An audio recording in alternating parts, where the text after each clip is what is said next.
Master D here with my first try at making pork steaks on my Super 55 drum smoker. Something I wanted to do ever since I learned pork steaks were a thing. I used one of Chud's earlier videos on pork steak as a guide and decided to use a Rodney Scott Copycat Eastern Carolina barbecue sauce for my mop sauce. If I do it again, maybe I'll try the one that Chud uses. I bought a bone saw to help me cut the pork butt into steaks because I reasoned that in the long run I could save money buying cheaper pork butts and cutting them myself.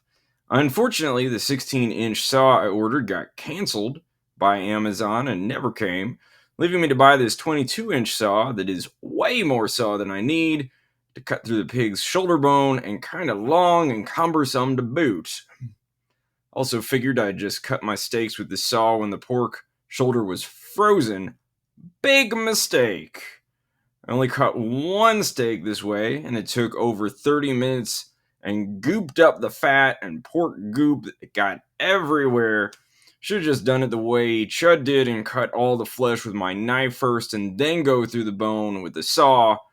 The electric saw also might have been a better idea that he uses. Anyway, I cut my other steaks, seasoned them with salt, pepper, and garlic, let them dry brine for a few hours. Buried a couple of wood chunks in my fire basket, and I took the deflector from the Super 55 drum smoker and angled those deflectors down so that I'd get more of a direct heat barbecue, which is what I want for pork steaks because they're supposed to be done with direct heat. So it took a little bit of strength with my fingers, especially the inner circle of deflectors. Fired up my charcoal basket with my weed torch. That's what I like doing it with. So got that smoke rolling. I threw the steaks on before the smoke cleared much and propped the lid open to get the temp up and burn off the harsher smoke. After that, I decided to take the advice of Greg Watkins, who commented that maybe I should cut on my dolly cart and get the intakes to fit. What do you know? It worked out splendidly. Thanks, Greg. The smoker eventually got to temp and gave me the smoke I wanted. That's when I went into the house to make the Copycat rod sauce. You can't copyright a recipe, so here's the ingredients, but if you want the rest of the directions, you can go to the website linked in the description. I got out my mop, which I've never used before, and you can see me mopping for the first round.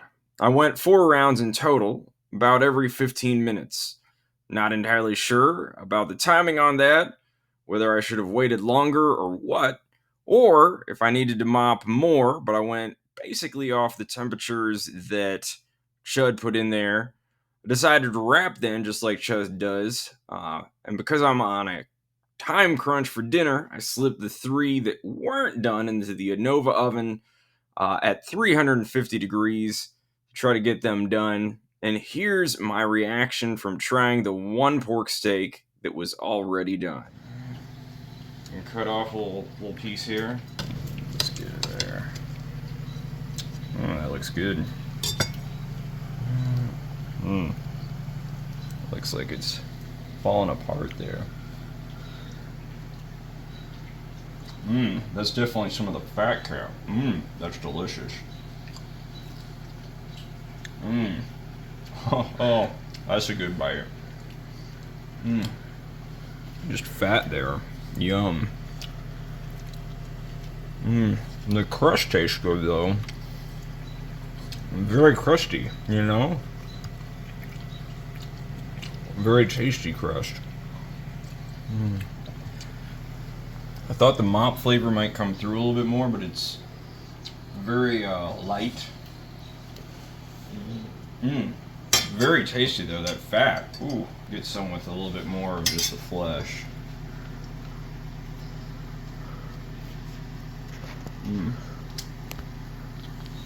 The crust is what really comes through on this.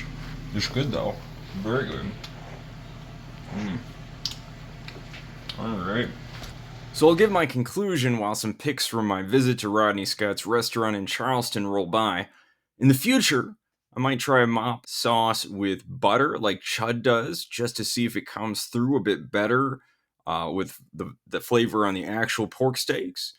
The rod sauce did, however, taste amazing paired with the pork steak after the fact, so it won't be going away.